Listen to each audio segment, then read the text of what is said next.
जाने अनजाने में हम कभी कभी ऐसी समस्याओं का शिकार हो जाते हैं जो कहीं ना कहीं हमारी जीवन शैली यानी हमारे जिंदगी जीने के तरीके से जुड़ी होती हैं। मेंस में आज हम बात करेंगे स्टमक वॉर्म के बारे में। स्टमक वॉर्म, जिसे हम कृमि रोग के नाम से भी जानते हैं, एक ऐसी समस्या है जो कहीं ना कहीं गलत जीवन शैली या हमारी लापरवाही से जुड़ी हुई है। Doctor Sharma, welcome to men's. स्वागत है आपका मेंस में।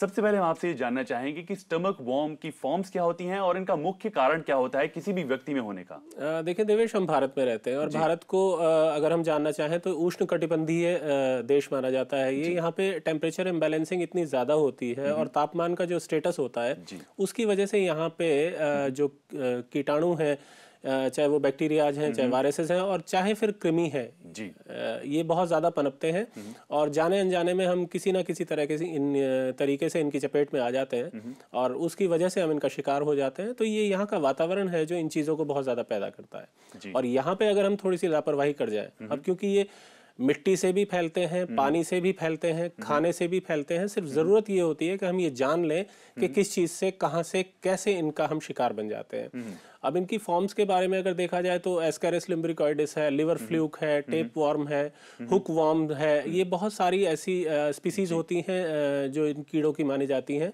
और इनमें अलग अलग तरीके से इन्फेक्शन होने के चांसेस होते हैं जिसकी चपेट में आने के बाद हम तकलीफ में। देखा जाता है कि इंटेस्टाइनल वॉर्म्स या स्टमक वॉर्म्स कुछ हद तक बहुत ज्यादा खतरनाक रूप भी ले सकते हैं। डेफिनेटली खतरनाक, क्योंकि आप ये देखिए कि आप अपने शरीर के पोषण के लिए जो भी न्यूट्रिशन ले रहे हैं, अगर किसी भी तरीके से वो न्यूट्रिशन अंदर आपके शरीर में ना लग के इन कीड़ों के पेट में पहुंच जाए तो ये पनपना शुरू हो जाते हैं, ये बढ़ना शुरू हो जाते हैं और हमारा शरीर धीरे धीरे धीरे धीरे घटना शुरू हो जाता है। तो अगर एक बहुत लंबे टाइम तक इसका उपचार न किया जाए, इसके बारे में जानकारी या पहचान न की जाए तो कहीं ना कहीं हमारा शरीर क्षीण होना शुरू हो जाएगा जी। तो कहीं ना कहीं ये हमारी जीवन शैली या हमारी लापरवाही से ही जुड़ा हुआ है। तो कोशिश करें अपनी जिंदगी में एक सही लाइफस्टाइल अपनाने की, अपनी हाइजीन का खास ख्याल रखें, इन चीजों का इस्तेमाल करेंगे, इन चीजों को, इन तरीकों को अगर आप अपनाएंगे तो डेफिनेटली आप कहीं ना कहीं स्टमक वॉर्म की परेशानी से दूर रहेंगे। जानना चाहेंगे कि किस तरह का लाइफस्टाइल अपनाएं, अपनी जिंदगी में किन खास चीजों को अपनाएं कि हम स्टमक वॉर्म से दूर रह सकें। देखिए, खान पान का सबसे पहले ध्यान रखना जरूरी है। जो पानी हम पीते हैं वो शुद्ध होना चाहिए, प्योरीफाइड फॉर्म में होना चाहिए। सबसे पहली चीज तो ये है। दूसरी बात, खाने का जहां तक ताल्लुक है, खाने के सिलेक्शन में हम लोग कई बार लापरवाही कर जाते हैं या अक्सर हमें, जैसे हम कहीं बाहर हैं और हमें भूख लग रही है तो हम सिलेक्शन ऑफ फूड जो है वो ठीक से नहीं कर पाते, उसकी वजह से हम इसके शिकार हो जाते हैं। बासी खाना, तला हुआ खाना, ठंडा खाना, अनहाइजीनिक वे में रखा हुआ खाना, अगर इस तरह के खाना को हम खाते हैं और खाने के बाद वो खाना भी, उसके बाद भी अगर वो प्रॉपर डाइजेस्ट नहीं होता है और वो हमारे पेट में पड़ा रहता है कहीं ना कहीं, तो वो टॉक्सिन्स क्रिएट करता है और उन टॉक्सिन्स क्रिएट होने की वजह से या कॉन्स्टिपेशन होने की वजह से या बहुत लंबे समय तक पेट में मल के रुके रहने की वजह से भी कई बार वॉर्म डेवलप होना शुरू हो जाते हैं। इन चीजों का हमें खास ध्यान रखना चाहिए। स्टमक वॉर्म्स होने से किन बीमारियों का खतरा ज्यादा बढ़ सकता है? देखिए, अनीमिया हो सकता है आपको, इंडाइजेशन हो सकता है आपको, वॉमिटिंग हो सकती है आपको, पीलिया हो सकता है आपको, वीकनेस, जनरल डेबिलिटी जिसको हम बोलते हैं वो हो सकती है आपको। कई बार ब्रेन भी इसका शिकार हो सकता है, ब्रेन की भी प्रॉब्लम कई बार हो जाती है। अक्सर ये देखा जाता है, जैसे पत्ता गोभी हम खाते हैं, आजकल रिवाज है, पत्ता गोभी बहुत ज्यादा खाई जाती है और कच्ची फॉर्म में खाई जाती है। उसके अंदर जो कीट पाए जाते हैं वो कई बार हमारे ब्रेन तक भी पहुंच जाते हैं हमारे ब्लड सर्कुलेशन के जरिए और उसका कोई इलाज बहुत ज्यादा मुश्किल हो जाता है फिर करना। तो हमें ये देखना चाहिए कि हम जो खा रहे हैं, अब देखिए हमारा मुंह है, हम अपने मुंह को ये सोचें कि ये मंदिर का दरवाजा है और मंदिर में वही जाता है जो पाक साफ पवित्र होता है। तो कोई भी चीज मुंह में डालने से पहले आप उसके बारे में ये जांच लें, जान लें कि वो शुद्ध है, साफ सुथरी है, हाइजीनिक वे में बिल्कुल करेक्ट है, तभी आप उसको मुंह के अंदर जाने दें, अदरवाइज कोई जरूरत नहीं। ये बहुत ही सही उदाहरण दिया है डॉक्टर शर्मा ने। हमारा शरीर हमारी जिम्मेदारी है और साथ ही साथ हमारी सेहत भी। ख्याल रखना है हमें कि अपनी सेहत के लिए जो अच्छे से अच्छा हो सकता है वही करें। यहाँ पर ये भी बताना चाहेंगे आपको कि हमारे पेट में लगभग 100 तरह के वॉर्म्स होते हैं। स्टमक वॉर्म्स 100 तरह के पाए जा सकते हैं और साथ ही साथ पूरी दुनिया भर में लगभग 100 करोड़ लोग स्टमक वॉर्म से परेशान हैं।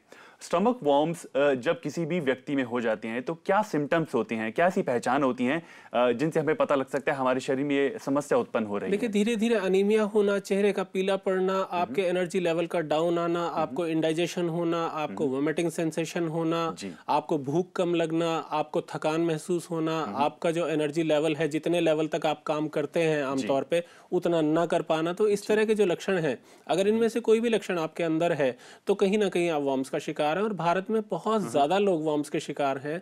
अमूमन ये देखा जाता है कि बहुत से लोग ये सलाह देते हैं कि आंखों की रोशनी बढ़ाने के लिए, इवन मैं भी कहता हूँ कि सुबह नंगे पांव घास में चलना बहुत ज्यादा फायदेमंद है, लेकिन नंगे पांव अगर आप चल रहे हैं और जिस मिट्टी में आप चल रहे हैं उस मिट्टी में कई बार हुक वॉर्म्स होते हैं, वो ओवा फॉर्म में होते हैं और आपके पांव में कहीं क्रैक है या किसी भी तरह का कोई घाव बना हुआ है तो वो आपके शरीर में आसानी से एंटर हो सकते हैं और उसके बाद इंक्यूबेशन पीरियड कंप्लीट होने के बाद जब वो मैच्योर हो जाते हैं तब वो अपनी सारी खामियां पैदा करते हैं। साथ ही साथ ये भी देखा जाता है कि डेवलपिंग कंट्रीज में, प्रगतिशील देशों में इस तरह की समस्याएं ज्यादा पाई जाती हैं। यहाँ पर कॉलर है हमारे साथ अनीता जी। अनीता जी सवाल पूछें।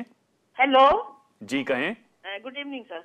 जी good evening. Good evening doctor साहब। जी गुड इवनिंग डॉक्टर साहब, हमारी आपसे पिछली बार भी बात हुई थी, मैंने बोला था हमारी सिस्टर को बहुत रिलीफ मिला था आपकी मेडिसिन से। हम जानना चाहते हैं कि आपसे कैसे कांटेक्ट करा जा सकता है। दूसरा, डिवर्मिंग कैसे कितने टाइम के बाद करनी चाहिए। थर्ड क्वेश्चन है कि आपने पिछली बार पार्किंसन की दवाई बताई थी, प्लीज एक बार उसको और रिपीट कर दीजिए। जी अनीता जी, अगर आप कांटेक्ट करना चाहती हैं तो आप शो की तुरंत बाद हमें दोबारा कॉल कर सकते हैं इसी नंबर पर 0120399111। जहां तक इनकी समस्या की बात है, पार्किंसन डिजीज की इनकी समस्या। हाँ, पार्किंसन डिजीज के बारे में मैं इनको बताया था। वैद्यवाद चिंतामणि रस अगर ये 2 टैबलेट सुबह शाम लें और लाक्षादी तैलम से ये अभ्यंग कराएं, ये देख लें कहीं पंचकर्मा सेंटर अगर आसपास है इनके तो पंचकर्मा सेंटर में जाके ये अवेल कर सकते हैं। अश्वगंधादि, बला अश्वगंधादि या लाक्षादि, इनमें से कोई भी ऑयल लेके अगर ये उसके लगातार मसाज कराते हैं और वैद्यवाद चिंतामणि रस 2 टैबलेट सुबह 2 शाम यूज करते हैं तो मेरे ख्याल काफी जल्दी इनको रिलीफ होगा। और प्रज्ञा चैनल से जुड़े रहें और जो भी चाहें हमसे जब चाहें ये पूछ सकते हैं। जी बिल्कुल। यहाँ पर एक और कॉलर है हमारे साथ, सुधा जी बड़ौदा से। सुधा जी सवाल पूछें। पेट में अल्सर हो गया है। जी हेलो, मुझे पेट में अल्सर हो गया है, इसके लिए मैं बहुत परेशान हूँ 5 बरस से। 5 बरस से जी काफी परेशान है। 5 बरस से अल्सर की समस्या। हाँ देखिए, अल्सर के लिए सबसे पहले इनको ये जानना होगा कि अजीर्ण ना होने पाए, यानी बदहजमी जिसको इंडाइजेशन बोलते हैं, इंडाइजेशन नहीं होना चाहिए। उसके लिए ये हिंगवाष्टक चूर्ण और शिवाक्षार चूर्ण दोनों 5-5 ग्राम यानी 1-1 चम्मच सुबह शाम गुनगुने पानी या ताजे पानी के साथ ले सकते हैं। और उसके साथ अविपत्तिकर चूर्णम, अविपत्तिकर चूर्णम ये 1 चम्मच सुबह 1 चम्मच शाम अगर लगातार लें तो पेप्टिक अल्सर, जो पेट में अल्सर हो जाते हैं, वो बहुत तेजी से इनका हील होगा। सबसे अहम बात इनको यहाँ बताना चाहूंगा मैं, किसी भी वक्त खाली पेट ना रहें, कम से कम 3 घंटे के वक्फे पे कुछ ना कुछ खाते रहें। अगर खाली पेट रहेंगे तो अल्सरेशन और ज्यादा बढ़ेगी, एसिडिक नेचर की अगर पीएच वैल्यू बढ़ जाती है तो और ज्यादा डैमेजेस होने की संभावना रहती है। तो अविपत्तिकर चूर्ण 1 चम्मच सुबह 1 चम्मच शाम, और हिंगवाष्टक एंड शिवाक्षार चूर्ण जो 2 मैंने बताई, ये भी 1-1 चम्मच सुबह शाम अगर खाने के बाद ये लेंगे तो काफी जल्दी इनको रिलीफ होगा। जी डेफिनेटली। तो सुधा जी इन तरीकों का इस्तेमाल करें, डेफिनेटली आपको इससे बहुत फायदा होगा। यहाँ पर राजा जी है हमारे साथ। कहें राजा जी, सवाल पूछें। Good evening sir. जी गुड इवनिंग। सर ऐसा था, मुझे पिछले महीने अक्टूबर में मेरे को लोहा वगैरह लग गया था पैर में। तो उसके दौरान मैंने अपना टेटनस का टीका लगवाया था। तो मैंने डॉक्टर साहब से पूछा, डॉक्टर साहब दर्द वगैरह हो रहा है, इचिंग हो रही है, दाने हो गए 1-2 जगह पे। तो मैं कहा डॉक्टर साहब कहीं ऐसा तो नहीं कि एक किसी दिन दूसरे के यूज में आ गई हो। कह रहा नहीं ऐसा कुछ नहीं होता, मगर ये मेरा दिल का वहम है। सर डॉक्टर साहब मैं आपसे ये जानना चाहता हूँ, ये मेरे दिल का वहम दूर कीजिए, क्योंकि मेरे इचिंग ज्यादा है और दर्द भी हल्का हल्का। आपने टेटनस का टीका कितने टाइम के ड्यूरेशन में लगवा लिया था? सर मैंने उसे 6 घंटे में लगवा लिया था सर। हाँ जी 6 महीने में इन्होंने टीका लगाया था। यहाँ 6 घंटे में इन्होंने बताया है। 6 घंटे में इन्होंने अगर टेटनस का टीका ले लिया था तो कम से कम ये टेटनस की वजह से तो कोई परेशानी होने की जरूरत नहीं है। अलबत्ता कोई ना कोई इन्फेक्शन जरूर डिपॉजिट रहा होगा। इनको मैं बताना चाहूंगा, जात्यादि तैलम एक आता है, जात्यादि तैलम, ये दिन में 2 बार अगर उस पर लगाएंगे तो काफी जल्दी इनको रिलीफ होगा। साथ में सारी वाद्याष्टम 5 चम्मच सुबह 5 चम्मच शाम लें तो जो दाने हो रहे हैं या उसमें इचिंग हो रही है उसमें काफी हद तक इनको आराम होगा। हाइजीनिकली उसको थोड़ा सा साफ सुथरा रखें, किसी भी तरह से मिट्टी के कांटेक्ट में ना आने दें या गंदी चीजों के कांटेक्ट में ना आने दें। अपना साबुन और तौलिया बिल्कुल अलग रखें। तो इस ट्रीटमेंट को अगर अडॉप्ट करेंगे तो काफी जल्दी इनको रिलीफ होगा। बिल्कुल। तो एक हाइजीनिक लाइफस्टाइल अपनाएं, इस तरह से आप डेफिनेटली आप टेटनस जैसी समस्या से भी दूर रह सकती हैं। हेल्थ, एक अच्छी सेहत एक खजाने की तरह होती है। अपनी सेहत का जितना ख्याल रखेंगे उतना ही अच्छा जीवन आप बिता पाएंगे। यहाँ पर ब्रेक लेंगे हम, और बने रहें हमारे साथ। बात जारी रखेंगे स्टमक वॉर्म के बारे में।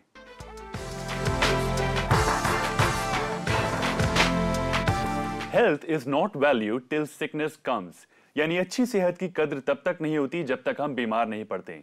तो क्यों ऐसी सिचुएशन में पड़े जब हमें समस्याओं का सामना करना पड़े। ख्याल रखें खुद का और अपनी सेहत का भी, ताकि आप एक बेहतर जीवन बिता पाएं। स्टमक वॉर्म या टेप वॉर्म की लंबाई हमारे शरीर में 50 से 100 फीट तक की हो सकती है।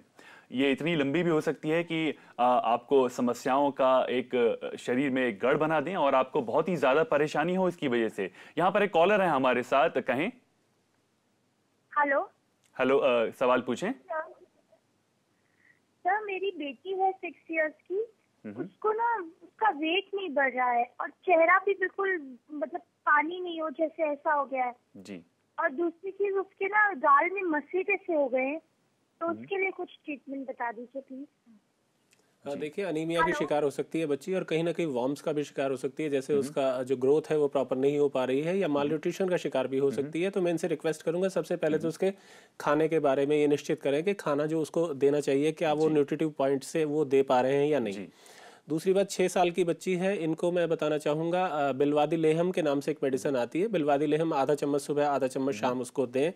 और सुहागा होता है, सुहागे को तवे पे भून लें, उसका तवे पे लावा बना लें जिसको हम भूनने के बाद करते हैं। 1 चुटकी सुहागे का लावा लें और बड़ी हरड़ को लेके पत्थर पे घिस लें। जब वो चंदन की तरह घिस जाएगी तो उसको उंगली पे लें और साथ में सुहागे का लावा लें। वो रात को सोते वक्त उसको रोज चटाएं। उससे क्या होगा कि कई बार क्या होता है कि बच्चे में जब कॉन्स्टिपेशन हो जाता है, कॉन्स्टिपेशन इसका मेन रीजन है जो हम टॉपिक लेके चल रहे हैं आज, उसकी वजह से कई बार बॉडी में वॉर्म्स हमारे रुकना शुरू हो जाते हैं, जिसकी वजह से बच्चे की ग्रोथ पे बहुत ज्यादा असर पड़ता है जी। तो अगर उस वजह से कोई प्रॉब्लम होगी तो सुबह उसको मोशन प्रॉपर खुल के होगा। मोशन होगा तो जो अंदर मल रुका हुआ है उसके बाहर निकलने से वॉर्म्स भी बाहर निकलना शुरू हो जाएंगे और बच्चे की ग्रोथ पे कहीं ना कहीं जरूर असर पड़ेगा।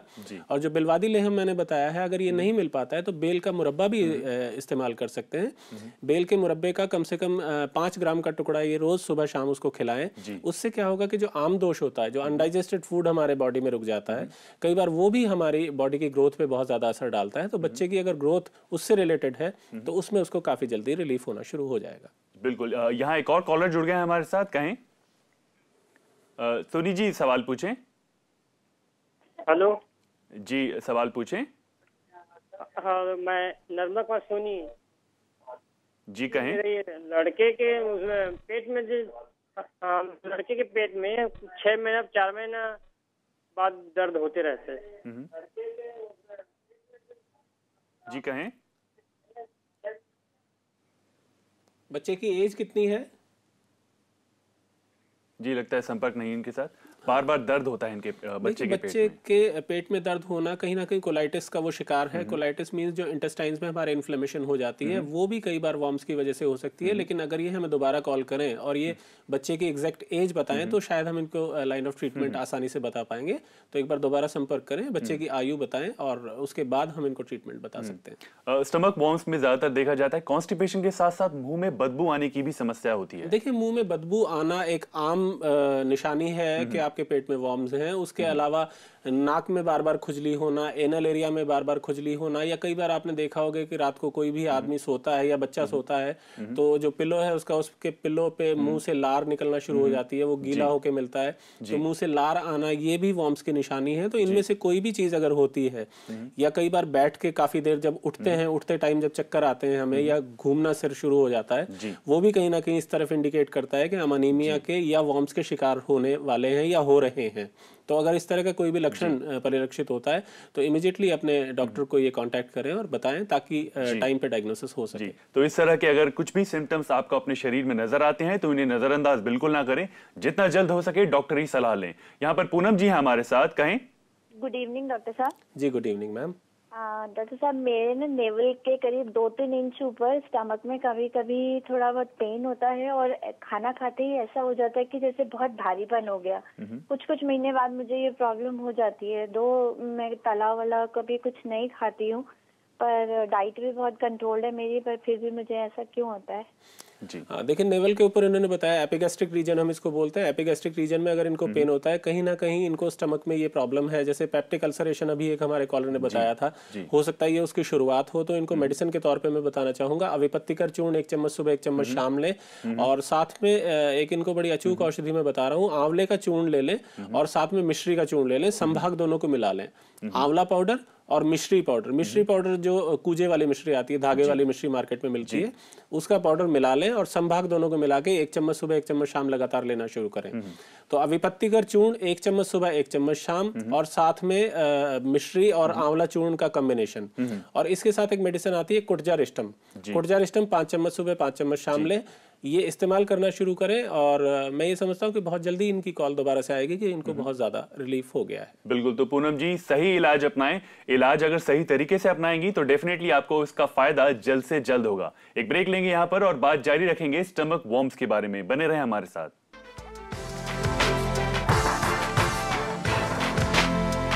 स्टमक वॉर्म्स की समस्या में सबसे ज्यादा देखा जाता है कि डायरिया, वेट लॉस और आंखों के नीचे डार्क सर्कल्स, ये समस्याएं स्टमक वॉर्म्स की समस्या में ज्यादातर पाई जाती हैं। और साथ ही साथ कोशिश करें कि अपनी डाइट में कार्बोहाइड्रेट्स का इंटेक कम से कम लें, क्योंकि कार्बोहाइड्रेट के इंटेक से आपके पेट में जो वॉर्म्स हैं उनको पनपने के लिए पोषण ज्यादा मिलेगा। और इसी के साथ साथ खाने में चिकनाई का भी कम से कम इस्तेमाल करें।